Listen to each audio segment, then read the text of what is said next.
பீக்கங்காய் எறா பொரியல் பண்ண போகிறோம். நம்ம போட்டுட்டு 2 ஸ்பூன் ஆயில் போடுங்க. 2 ஸ்பூன் ஆயில் போட்டுட்டு கொஞ்சம் கடுகு நல்லா பொரிஞ்சிடுது. சின்ன வெங்காயம் கட் பண்ணி வச்சுருக்கேன். சின்ன வெங்காயம் போட்டுக்கணும். கருவேப்பிலை கொஞ்சம் போட்டுக்கணும். எப்பயும் சொல்கிறது தான், மூடி வச்சுட்டிங்கன்னா சீக்கிரமாக வெந்துடும். வெங்காயம் நல்லா வதங்கிடுச்சு. பூண்டு இடித்து வச்சுருக்கேன். 1 ஸ்பூன் பூண்டு போட்டுக்கணும். அதுக்கப்புறம் ஒரு தக்காளி மூடி வச்சுருக்கேன். தக்காளி நல்லா வதங்கிடுச்சு.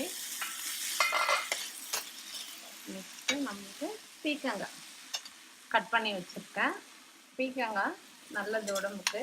நம்ம எப்பயுமே எறா கூட போட்டு சாப்பிடும்போது பிடிக்காதவங்களுக்கும் பிடிக்கும். நல்லா டேஸ்ட்டும் நல்லாயிருக்கும். கூட நம்ம எறா சேர்த்துக்கணும். சின்ன எறா க்ளீன் பண்ணி வச்சுருக்கேன். இதை எறா போட்டுக்கணும்.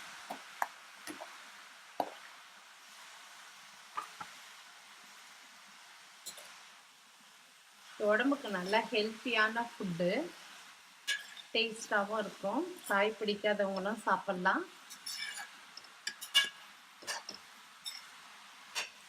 இங்கே ஒரு நாள் பீக்கங்காய் கூட எறா போட்டு ட்ரை பண்ணி பாருங்கள். ரொம்ப நல்லாயிருக்கும்.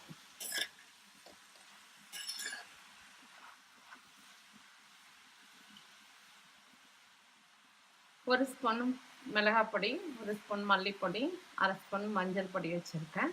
இதை இது கூட ஆட் பண்ணிக்கணும்.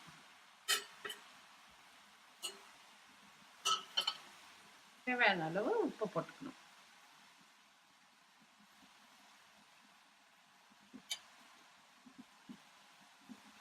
இதில் தண்ணி போடக்கூடாது. ஏன்னா பீக்கங்காவே தண்ணி விடும். அதனால் தண்ணி போடக்கூடாது. மூடி வச்சுடுங்க. 10 நிமிஷம் கழித்து பார்க்கலாம். 10 நிமிஷம் ஆயிடுச்சு. இப்போ நம்ம பார்க்கலாம். ரெடி ஆயிடுது. ஃபுல்லு இறாலாம் வெந்து நல்லா ரெடி ஆயிடுச்சு.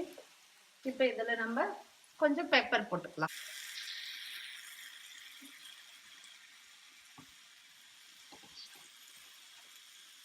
இப்போ நம்ம பீக்கங்காய் எறா பொரியல் ரெடி ஆயிருக்கு. லைக் பண்ணுங்க.